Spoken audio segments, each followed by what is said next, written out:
I was born into a very religious Roman Catholic family. I was a Christian child from a Christian family. I always went to a Methodist church.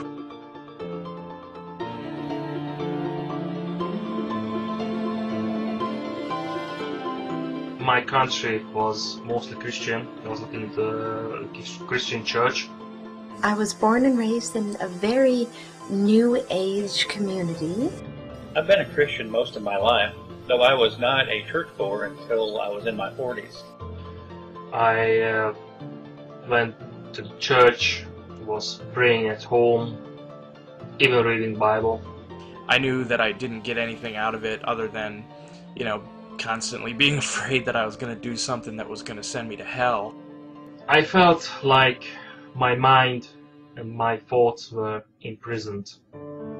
And when I got into grade 1 and 2 and we started to learn about dinosaurs, I realized that it didn't really fit in with the story of creation that I'd learned in church.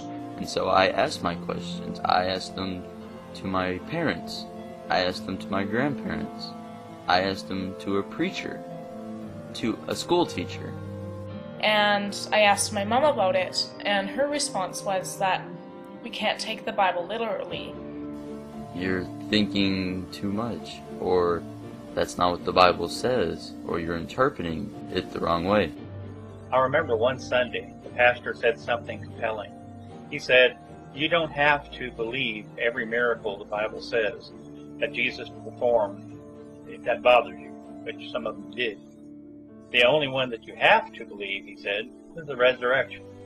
And that just didn't make sense, because I'm supposed to use the Bible as a guideline for my entire life. I always saw people finding direction from their faith and finding comfort in the Bible, that I decided to give it a try. I took my father's Bible into my room, and every night I would read from it, chapter by chapter. And all I found were a bunch of stories, and it wasn't very comforting. I started watching documentaries like Zeitgeist and Kamaratka and all that. Eventually, I learned basic science. I learned how to develop what Michael Shermer calls baloney detection kit. And you really start to learn things that they don't tell you in church, When I focused my scientifically rational mind to the problem, since I have a degree in science, I came to the conclusion that there were no miracles at all. God doesn't just not answer my prayers. He doesn't answer my family's prayers, and he doesn't answer anybody else's prayers, because he doesn't exist. This evidence that I found around me was simply science. Everywhere I looked, I have seen science, and it all made sense. There was no reason, besides wishful thinking, to believe in anything supernatural. We're atheists because there's no reason to believe in God. I did admit that I was an atheist, and I couldn't believe the reaction that I got.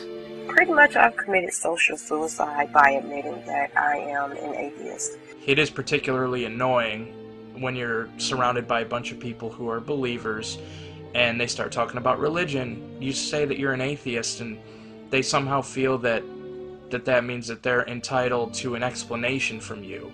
Persecuted, prosecuted, be told exponentially that I am going to hell. I can't believe the discrimination that you need to face just simply because you don't believe in a God. It was like I had suddenly become some kind of monster. Atheists are alcoholics. Atheists are sad people. Atheists are satanic devils. Would I do it all again? Hell, yes. I am a moral person, and I probably am more moral and ethical than the majority of Christians and Catholics and whatever else you have, because I don't do things because of a God. There are so many atheists out there who have shown me love. I think that there's more proof of love and hope in the actions that people have done for each other than there ever has been in a God. Everything that I've done and researched since then has only reinforced my beliefs. I've learned so much, and I finally know the truth. I am a humanist, I am a naturalist, and I am an atheist. Now call this blasphemy if you want, if you're atheist, but I call it freedom.